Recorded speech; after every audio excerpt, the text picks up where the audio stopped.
जनकपुरी में एक भक्त हुए, पूरा अयोध्या उनको जानता है और लगभग आप में भी कई लोग जानते होंगे, श्री प्रयागदास जी, मामा प्रयागदास। कहते हैं कि उनके माता पिता की कोई संतान नहीं हो रही थी, तब संतों ने आशीर्वाद दिया कि बोले तुम्हारे घर में एक भगवत भक्त जन्म लेगा, चिंता मत करो। संत आशीर्वाद देके गए। उसके बाद ही प्रयागराज में कुंभ था, वहां दोनों माता पिता स्नान करने गए और स्नान के करके लौट कर के आए, तभी ऐसा आभास होने लगा और वैद्यों ने आकर के कहा मैया खुशखबरी है, अब संतान आने वाली। तभी माता पिता दोनों ने निश्चय कर लिया था कि प्रयाग स्नान के बाद संतों के आशीर्वाद के बाद ये बालक जन्म लेगा तो इसका नाम हम प्रयागदास रखें। लेकिन भक्त का जीवन सीधा नहीं होता और जिसका जीवन सीधा है वो भक्त नहीं होता। प्रयागदास जी अपनी मैया के गर्भ में जैसे ही आए, पिताजी अस्वस्थ रहना प्रारंभ कर दिए और ऐसी स्थिति हुई कि जिस दिन प्रयागदास जी का जन्म हुआ उसी दिन पिताजी के प्राण चले। मतलब बालक का जन्म और पति की मृत्यु एक साथ। माँ क्या करे ऐसी स्थिति में, लेकिन ठाकुर जी पर भरोसा करके, सब संतों के आशीर्वाद पर भरोसा करके उस बालक के ऊपर ध्यान दिया। विधवा हो गई माँ, बालक को गोद में लेकर के अब उसका लालन पालन करना प्रारंभ किया। धीरे धीरे जैसे ही थोड़े बड़े हुए, चलने फिरने की थोड़ी स्थिति, घुटमुन चलने लगे। एक दिन इतनी जोर की आग लगी कि पूरा घर जल करके राख हो गया और जो थोड़ी बहुत संपत्ति जिससे माँ बालक का पोषण कर रही थी वो भी जल गई, खत्म, सब खत्म, कुछ नहीं बचा। पिता चले गए, संपत्ति चली गई, परिवार संबंधी। एक बहुत सुंदर पद है, याद आ रहा है, गा दूं? सूरदास जी कहते हैं, प्रयागदास जी के गांव के लोग बोलने लगे कि ये बालक अपसगुन है। माँ के गर्भ में आया तो पिता का स्वास्थ्य बिगड़ने लगा, जन्म लिया तो पिता के प्राण हरण कर लिए इसने, और आज पहली बार घुटमुन चलना सीखा तो पूरे घर में आग लग गया, बच्ची कुछ संपत्ति भी जला दी। और लोग बाग जाकर के प्रयागदास जी की माँ को कहते हमारी बात मानोगी? बोले क्या, तुम्हारा घर परिवार तो सब खत्म ही हो गया, ये बालक सगुन नहीं है, तो क्या करें? बोले इसको कहीं छोड़ दो, कोई जरूरतमंद माता पिता होंगे उनको दे दो, या कहीं इसको छोड़ आओ, या कहीं इसको कुछ कर दो। अब इसको तुम रखोगी पास में तो बचा कुचा भी तुम्हारा जो जीवन है वो अब सगुन से युक्त हो जाएगा। कहां तक कहें, प्रयागदास जी थोड़ा थोड़ा बड़े हुए, प्रयागदास जी थोड़ा बहुत चलने फिरने लगे तो क्या हुआ, गांव के लोगों ने अपने बच्चों को उनके पास भेजना बंद कर दिया। इसके पास मत जाना, अपसगुन है, अपने पिता को खा गया, अपने पूरे घर संपत्ति। अरे माँ बेचारी जगह जगह से भिक्षा लेकर के पाती है, अपना जीवन यापन करती है, ऐसी स्थिति कर दी। और एक बात समझनी पड़ेगी बंधुओं, मटके में जल तभी समाता है जब उस मटके को खूब अग्नि तपाई गई हो। कई बार व्यक्ति बोलते हैं सुना हुआ, व्यक्ति बोलते हैं पढ़ा हुआ, पर कई लोग बोलते हैं वो ना सुने हैं ना पढ़े हैं। कैसे बोल रहे हैं इतना अच्छा, इतना आकर्षण कैसे आ गया उनकी वाणी में? बोले प्रेम रस भरा है चित्त में, और प्रेम उसी के चित्त में भरता है जिसको खूब तपाया गया हो ठाकुर जी के द्वारा। जो तपा नहीं होगा वो प्रेम रस को समा नहीं पाएगा चित्त में। इसलिए बंधुओं, विपत्ति आती है ना जीवन में, घबराया नहीं कीजिए, ऐसा सोच लिया कीजिए कि हम सब मटका हैं, ठाकुर जी तपा करके हमको बढ़िया आकृति दे रहे हैं, कुछ समय की बात है, सह लेते हैं। और ये बात सत्य है, रात्रि के बाद उजाला होगा, कुछ समय की बात है, धैर्य पूर्वक नाम जप करते हुए, भगवत स्मरण करते हुए सह लीजिए उस स्थिति को, उस समय को, अच्छे दिन आ जाते हैं। अच्छा, अच्छे दिन मानते किसको आप? समय से भोजन मिल जाए, समय से रोटी मिल जाए, समय से धन मिल जाए, वो अच्छे दिन ना। बिना प्रयास के वृंदावन जाने को मिल जाए, अयोध्या आने को मिल जाए, ठाकुर जी की कथा सुनने को मिल जाए, ठाकुर जी का स्मरण होने लग जाए, सोते उठते चलते फिरते नाचते गाते राम कभी चित्त से जाते नहीं है, समझो वही अच्छे दिन है आपके। ठाकुर जी की विस्मृति नहीं होती है। धन संपत्ति तो भैया रावण को भी मिल रही थी, सब कुछ बढ़िया रावण के पास था, ये कोई अच्छे दिन थोड़े हैं। हरि स्मृति ये अच्छे दिन है। प्रयागदास जी थोड़े थोड़े बड़े हुए, एक दिन अपनी माँ से बोले, माँ मैं बाहर जाता हूँ बगीचे में बच्चों के साथ खेलने।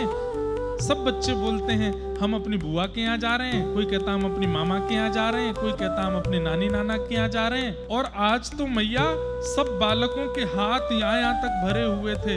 मैंने पूछा ये क्या पहन के आए हो? तो सब बोले राखी है, हमारी बहनों ने पहनाई है। माँ मेरे हाथ में राखी क्यों नहीं है? मेरी बहन कहाँ है? और मेरे बुआ फूफा दादी दादा नानी नाना ये सब कहाँ है? कोई भी क्यों नहीं है हमारे घर में? बालवत चेष्टा अति अद्भुत होती है बंधु। अगर बालक के बालवत समय पर उसके चित्त में भक्ति का संचार कर दिया जाए तो वही मीराबाई बन जाती है, वही मामा प्रयागदास बन जाते हैं। बड़े होने के बाद उनमें चतुराई आ जाती है, इसलिए भक्ति इतनी सुदृढ़ नहीं हो पाती। बालक जब होते हैं ना, बहुत सहजता में समझ जाने वाले, उस अवस्था में यदि भक्ति का संचार कर दिया जाए। अब मीराबाई को श्याम सुंदर कैसे मिले? छोटी सी मीराबाई बारात देख करके बोलती, मैया ये क्या है? बोले बारात है। ये घोड़ी पर कौन बैठा? बोले ये बींद है, दुल्हा है, एक दुल्हन से ब्याह करने आया, उसको संग ले जाएगा। अच्छा, मैं भी किसी दिन दुल्हन बनूंगी? बोले हाँ। मेरा भी बींद आएगा? बोले हाँ। ऐसे ही आएगा? बोले हाँ। मेरा बींद कब आएगा? अरे अभी तो बहुत समय। कहां से आएगा? माँ बताओ ना कहां से आएगा? बोले मुझे नहीं पता। रोने लगी मीराबाई, कहां से आएगा, कौन आएगा, उसका नाम क्या होगा, बताइए ना।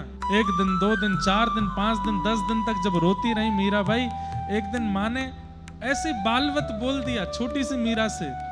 कक्ष में गिरधर गोपाल जी का सुंदर चित्र है, सुंदर प्रतिमा विराज। बोले ये हैं तेरे बींद, यही आएंगे घोड़ी पे बैठ के? ये आएंगे? बोले हाँ। सेहरा पहन करके आएंगे उसी की तरह? बोले हाँ, उससे भी अच्छे बन के आएंगे। मेरा वर्ण यही करके ले जाएंगे? बोले हाँ, यही करके ले जाएंगे। बस उसी दिन से मीराबाई नेत्र नीचे रखती हैं, ठाकुर जी को देख करके घूंघट कर लेती हैं और उन्हीं को प्रियतम मानती हैं। और वही स्थिति ले गई मीराबाई को वहां तक। सपनामा वर्णा दीनानाथ, 56 कोटा जड़ा पधारिया, दुल्हो श्री ब्रजनाथ। ठाकुर जी दुल्हा बनकर के आए मीराबाई को लेने के लिए। कथा तो पूरी बड़ी है, पर बाल चेष्टा, बाल स्थिति ऐसी होती है कि उस समय में यदि भक्ति का संचार कर दिया जाए तो बालक परम भागवत हो जाता है। मामा प्रयागदास जी, मामा तो बाद में बने, पहले तो ये इनका नाम पहले प्रयाग दत्त था। प्रयाग दत्त। माँ ने कहा बेटा तू क्यों रोता है? मेरी बहन कहाँ है मैया? मुझे राखी क्यों नहीं पहनाई? सब बालकों के हाथ में राखी, सबके परिवार हैं, मेरा परिवार क्यों नहीं है? तो माँ ने छोटे से प्रयागदास जी को गोद में लेकर के कहा, तेरी बहन है ना, कहाँ है? उसका ब्याह हो गया है, बड़े कुल में ब्याह हुआ है, बड़े नगर में रहती है, राजा की पत्नी बन गई है, इतना अवकाश नहीं होता उसको आने का घर पे। वो बड़े नगर। अच्छा कौन सा नगर है? बोले अयोध्या नगर है। अच्छा हमारे जीजाजी कौन है? बोले जीजाजी राघवेंद्र सरकार, राम जी तुम्हारे जीजाजी हैं। अच्छा मेरी बहन का नाम क्या है? वो तुम्हारी बहन का नाम सियाजू। सियाजू मेरी बहन है?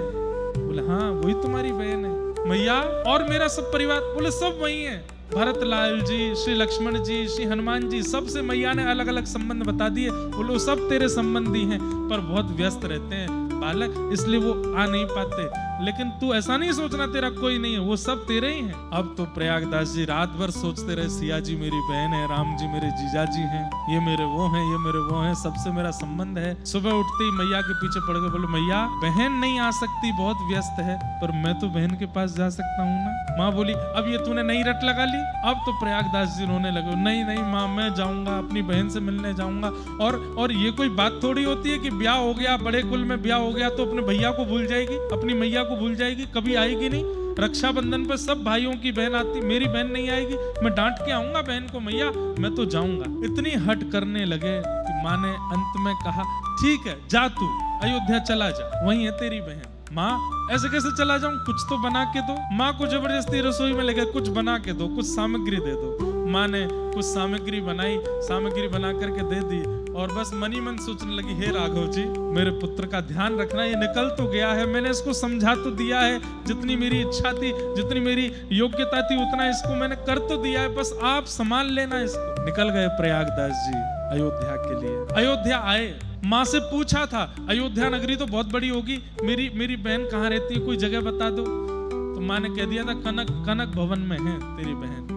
सीधे कनक भवन में बिहारिणी जी के दर्शन करने के लिए गए और वहां जाके पुजारी जी से पूछने लगे, जय सिया राम। बोले जय सिया राम। बोले कहो भैया हम जनकपुर से आए हैं, प्रयागदास हमारा नाम है, जानकी जी के छोटे भैया हैं, आप उनको मिलवा दीजिए, बोल दीजिए कि मैं उनका भाई हूँ, राखी बंधवाने आया हूँ। पुजारी जी बोले सामने युगल सरकार विराज रहे हैं, दर्शन करो। बोले इनके तो दर्शन मैंने कर लिए, इनको तो मैंने प्रणाम कर लिया, पर वो जानकी जी कहाँ है? बोले वो जानकी जी बैठी तो है सामने। अरे ये वाली जानकी जी नहीं, ये तो हिल भी नहीं रही, बोल भी नहीं रही, चल भी नहीं रही, उठ भी नहीं रही, स्पष्ट बैठी है, ये वाली नहीं, वो वाली जानकी जी, ये तो उनका प्रतिमा स्वरूप है, वो चलती फिरती हैं, वो बोलती हैं, उनसे कह दीजिए मैं आया हूँ, मुझे राखी पहना दे। बंधुओं विचार करके देखो, आज भी अगर कोई ऐसा कहे तो आप लोग क्या करोगे? हाँ भैया ठीक है तो बैठ जाओ, अब इससे क्या मूड मारे, पागल आदमी है, कह रहा है कि जानकी जी को बुलाओ। यही उस समय हुआ। पुजारी जी ने कहा दर्शन करो, प्रसाद लो, चलते बनो यहाँ से। बहन मिलेंगी, तुम्हारी शिकायत करूंगा मैं उनसे, मिलने नहीं दे रहे हो मुझे। बाहर जाके किसी से बोले मेरी बहन जानकी जी कहाँ है, कोई मंदिर बता दे, कोई मंदिर बता दे। मंदिरों में जाकर के ठाकुर जी के विग्रह को देखकर रोने लग जाए। विग्रह से नहीं मिलना है मुझे, प्रत्यक्ष मिलना है। वो मेरी बहन है, मेरी माँ ने कहा कि वो मेरी बहन है। हनुमानगढ़ी गए, हनुमान जी के दर्शन किए, वहां खूब रोए, बोले आप तो मेरे संबंधी हैं, मेरी माँ ने बताया, क्यों नहीं मिल रही है श्री जानकी जी। हनुमान जी को रो करके जब कहा, एक वृक्ष के नीचे जाकर के इतना रोए, 7 दिन तक ना कुछ खाया ना कुछ पिया, बस सियाजू सियाजू सियाजू, मेरी बहन सियाजू कहते कहते रोने लगे। हनुमान जी महाराज सिया जी के पास गए, बोले कि मैया मुझसे इनका विरह देखा नहीं जा रहा है, आप कृपा करो। सिया जी बोली ठीक है। और एक दिन आया, ढोल नगाड़े ताशे बज रहे हैं, बड़ी बड़ी सहनाइयां बज रही हैं, और महाराज एक व्यक्ति हाथ में सुंदर चमर लेकर के, सुंदर चिन्ह लेकर के और बढ़िया सुंदर वस्त्र पहन करके चलता हुआ, और बस सबको सावधान करता हुआ जा रहा है। रघुकुल कमल दिवाकर दशरथ नंदन कौशल्यानंदन जगत प्रतिपालक प्रभु श्री रामचंद्र सिया रामजू महाराज पधार रहे हैं, सावधान हो जाओ। सिया रामजू महाराज पधार रहे हैं। सुनते ही प्रयागदास जी के नेत्र खुले। 7 दिन बाद पड़े थे किसी वन में, तभी नेत्र खोल करके देखा, पोशाक अलग है इन लोगों की जो ढोल बजा रहे हैं। मुख की कांति ऐसा बता रही है कि ये सामान्य लोग नहीं। जब घोड़ों को देख रहे हैं, चिन्ह रखने वालों को देख रहे हैं, ढोल नगाड़ों का स्वर सुन रहे हैं, ये संसार के ढोल नगाड़े नहीं है, ये कुछ और है। मंगल गीत गाते हुए सखियां चल रही हैं, सुंदर सुंदर वाद्य बजाते हुए बड़े बड़े संगीतकार चल रहे हैं, पुष्प वर्षण करते हुए मानो जैसे गंधर्व चल रहे हैं। और तभी देखते हैं एक श्वेत हाथी सामने आया। उस श्वेत हाथी के ऊपर रत्न जड़ित सुंदर स्वर्ण सिंहासन है, ऊपर सुंदर ठाकुर जी के चमर डोराई जा रही है, सुंदर ठाकुर जी को छत्र रखा गया है। आहा, उस सुंदर सिंहासन के मध्य में सुंदर गादी जी लगी हैं, और उस गादी जी पर अत्यंत सुकोमल श्याम वर्ण कांति के श्री राघव जी, और बगल में बिल्कुल कंचन वर्ण जैसा है जिनका, ऐसी श्री जानकी जी बैठी हैं और मंद मंद मुस्काते हुए इधर उधर देखते हुए चल रहे। जानकी जी का दर्शन करके श्री प्रयागदास जी रुदन करने लगे। तुरंत जानकी जी ने वहीं अपने हाथी को रोका, हाथी नीचे बैठा, श्री राघव जी और जानकी जी उतर करके आए, और प्रयागदास जी को भैया कह करके जानकी जी, भैया आ गए आप। सुन करके श्री प्रयागदास जी अत्यंत आनंदित हुए। पहले तो प्रसन्नता में खूब रोए और फिर रूठ के बैठ गए। कैसी बहन हो आप, मैं 7 दिन से भूखा प्यासा यहाँ बैठा हूँ, जल भी नहीं पूछा, पर 7 दिन बाद आए हो। जानकी जी राघव जी को इशारा कर रही हैं, साले साहब रूठे हैं, मनाओ, कितने बड़े भाग्य हैं। श्री राघव जी बगल में बैठे, अच्छा भैया क्षमा कर दो, हम लोग थोड़े व्यस्त हो गए, तो रखो अपनी व्यस्तता अपने पास। अरे परिवार के लोगों के लिए तो समय होना। कितने वर्ष हो गए बहन, मैंने तो आपको जन्म के बाद कभी देखा नहीं, मैया ने कब से नहीं देखा आपको, पिताजी तो रहे नहीं, आप आती भी नहीं हो कभी वहां पर। बिल्कुल ऐसे बात कर रहे हैं जैसे कोई बहन से कोई भाई बात कर रहा हो। माँ ने आपके लिए मिष्ठान बना के भेजा, खिला दूं। वृक्ष के नीचे श्री राघव जी जानकी जी दोनों बैठे हैं, और पूरी अयोध्या नगरी, वही सत्य त्रेता कालीन नगरी पूरी प्रकट हो गई थी कलिकाल में। ये कलयुग की घटना है, और सब देख रहे हैं, सबके नेत्रों में आंसू हैं। और श्री प्रयागदास जी अपने हाथ से मैया के बनी हुई सामग्री सिया जी को पवारे, राघव जी को पवारे, और सिया जी राघव जी दोनों मिलकर प्रयागदास जी को पवारे। प्रयागदास जी ने, ऐसे ही देखत रहूं तो मैं जन्म सफल कर मान। बस आप दोनों ऐसे ही मेरे आंखों के आगे बैठे रहो, मैं देखता रहूं, और मैं जाऊंगा वापस। मां पूछेगी कब आ रही है बहन, मैं क्या बताऊंगा। सिया जी बोली, कह देना जल्दी आ जाऊंगी। राघव जी सिया जी तो वहां से चले गए। आप इतने भाव निमग्न हो गए, निमग्न होते हुए चल रहे थे। अब जिसको राघव जी का दर्शन हो गया होगा ना, उसके तन की कांति, उसकी बोली चाली वो हमारी जैसी नहीं होगी, वो अलग ही होगी, और उसको कोई रसिक ही पहचान सकता है, सामान्य लोग पहचान भी नहीं पाएंगे। तभी सामने से एक रसिक श्री त्रिलोचन जी आ रहे थे, अयोध्या के संत। उन्होंने प्रयागदास जी की स्थिति को जब देखा, तन की स्थिति को देखा, प्रेम के कुछ लक्षण हैं, प्रेम के कुछ लक्षण हैं। भगवत दर्शन के बाद वो लक्षण हमारे अंग में प्रस्फुटित होने लगते हैं। पहला लक्षण, कितनी भी अवस्था हो जाए लेकिन शरीर ऐसा लगेगा जैसे बालवत, बालकों जैसा। 70 के हो जाते हैं, 80 के हो जाते हैं महात्मा, लेकिन उनकी वाणी सुनो, उनके पास बैठो, उनके मुख को देखो, ऐसा लगेगा छोटे से बालक हैं क्या। तन का स्पर्श करोगे तो ऐसा लगेगा बिल्कुल नवजात शिशु।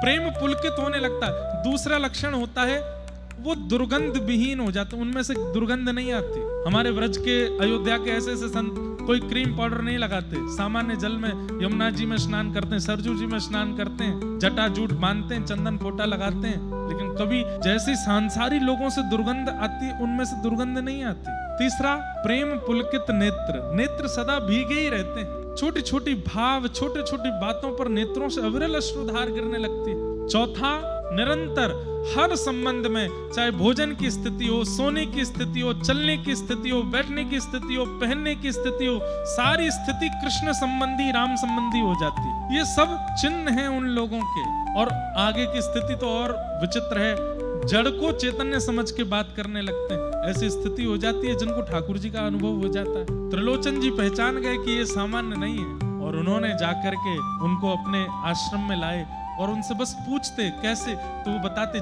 मेरी बहन जानकी जी ऐसी हैं, मेरे जीजा जी राघव जी ऐसे हैं, भरतलाल जी ऐसे हैं, लक्ष्मण जी ऐसे हैं। त्रिलोचन जी बोले वर्षों हो गए हमको तप करते करते, कभी राघव जी का अनुभव नहीं हुआ। आपकी मैया की थोड़ी सी सीख से आपको साक्षात दर्शन हो गए राघव जी के। उन्होंने प्रयागदास जी को मामा संबोधित किया। तब से पूरे अयोध्या और पूरे विश्व में मामा प्रयागदास उनका नाम। क्यों? श्री जानकी जी को वो बहन मानते हैं। कुछ वर्ष बाद, कुछ दिनों बाद लौट करके वापस गए। मैया ने जैसे ही देखा तो अब प्रयागदास वैसा है ही नहीं जैसा गया था। वही बस चलत राम, बोलत राम, स्मरण राम, सब राम राम में हो गए हैं।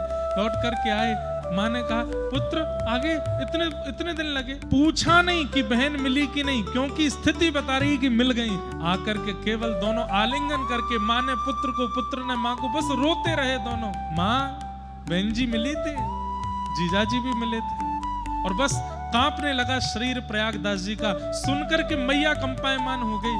और जब ये कहा कि बहन ने कहा है कि मैं जल्दी मैया से मिलने आऊंगी, ये सुनकर के तो प्रयागदास जी की मैया आज रो पड़ी, भाव विह्वल हो गई।